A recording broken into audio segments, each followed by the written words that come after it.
만일에 이 저격이라든가 대통령 그 위의 사범들이 노리기에 이게 적절치 않다. 세상에 뭐 저격범 또 대통령 위해를 생각하는 사람들이 뭐를 못하겠습니까?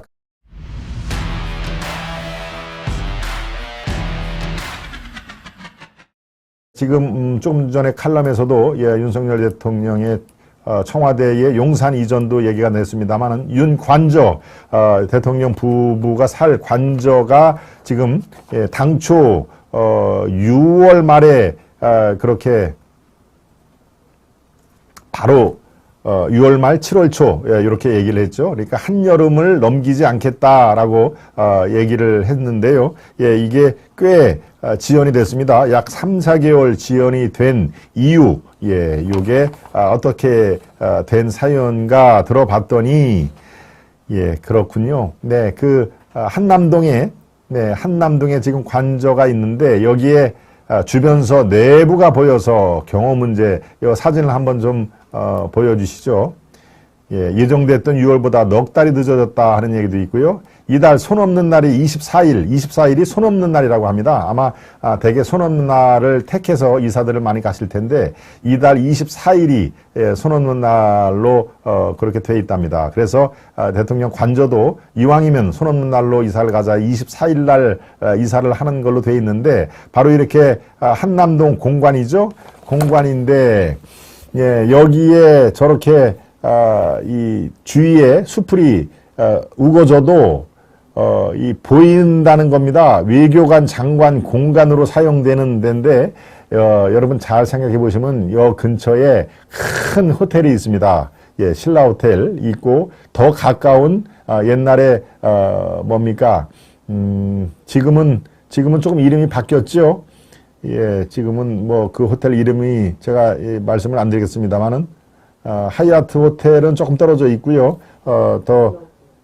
신라 호텔이 제일 신라 호텔은 거기서 굉장히 이렇게 높이 보여서 거기에서 일부 객실에서 요 대통령 관저가 이사될 지금 이전까지 외무부 공관이 돼 있던 여기가 보인다는 겁니다. 그러니까 이제 이 대통령 경호실에서는 모든 걸 다 체크를 해야 되는데 신라 호텔에서 여기 이게 정면으로 보이는 객실이 여러 개가 있답니다. 그러니까 만일에 이 저격이라든가 대통령 그 위의 사범들이 노리기에 이게 적절치 않다.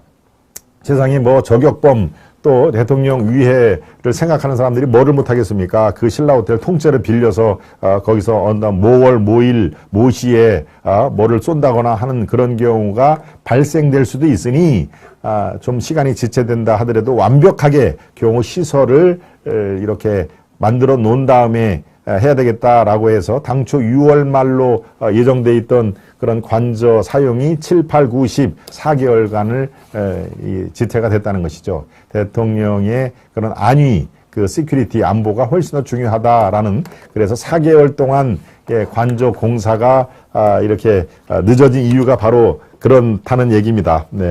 어찌 보면 그런 이유였구나라고 간단하겠지만 또 경호하는 입장에서는 만일에 그런 일이 벌어지면 그건 뭐 엄청난 국기에 관련된 문장이니까 4개월 동안에 그런 보안 안보 시설을 설치하느냐고 이게 꽤 늦어졌다 하는 얘기를 전해드립니다. 24일이 도인님 생신이군요. 그렇군요. 24일이 손 없는 날인데 그날이 참 아주 길 잃은 모양입니다. 도인님 뭐 생신 축하드립니다. 정말 우리 김재선님이 꽃다발 드립니다. 줄리님도 들어오셔가지고 해가님 여기서 뵀네요. 줄리님도 오늘 처음 들어오신 거는 아니시죠? 앞으로 종종 뵙기를 봅니다. 모든 것의 결론은 좌파들 싹 처벌하고 윤 대통령과 자유우파 보수 대한민국을 지켜야 합니다. 악착같이 화이팅 합시다. 라고 김은정님의 아주 말씀, 아주 속 시원한 말씀으로 아마 여러분들이 여기실 것 같습니다. 정의는 결국 승리하리라고 믿습니다. 박천아님, 도인님 견과라도 드려야 되는데 보완을 확실하게 해서 이전하는 게 좋죠. 그렇습니다. 뭐 3개월, 4개월 늦게 가는 게 무슨 대수겠습니까?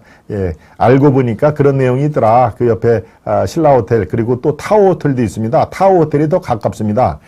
그 한남동 공관보다도 가까운 거는 타워호텔. 조금 신라호텔은 멀리 있습니다만은 호텔 신라가 훨씬 더 높죠. 거기에서 바로 저 대통령 관저가 직접적으로 보이는 그 방, 호텔 방이 여러 개가 있다. 거기서 혹시라도 이런 사격이라든가 이런 게 있을 수가 있으니까 그 안보 시스템을 마련을 했다라고 제가 말씀을 드렸습니다.